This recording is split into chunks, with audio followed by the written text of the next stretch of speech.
Well, I want you to understand that the Gospel of Mark is different. It is unique among the other four Gospels. This Gospel is very quickly paced. The Gospel of Mark is different. The Gospel of Mark literally doesn't go so much to the dialogue, but in just what Jesus did and what he did and what he did and what he did. But I think it's important before we get into the depth of what we're going to be seeing here in this gospel is to really understand what this gospel is. How is this gospel different from the others? There is a term here, and when I talk about its urgency, there's a term that Mark uses, and amazingly, 36 times in this gospel.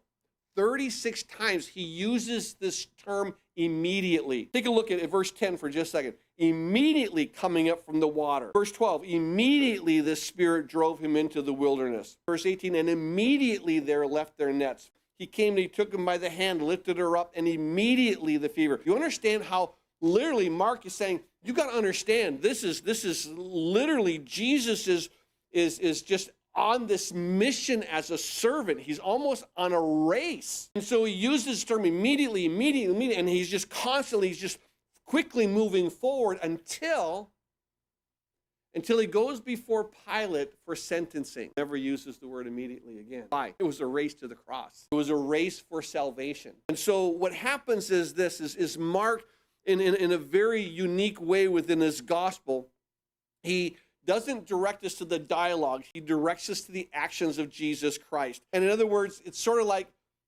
I'm about my Father's business. That's really what you'd be looking at. And that's really what Mark begins to say. And so as he's rushing now to the cross, he's rushing in a sense so that you and I would have life. That's what he does.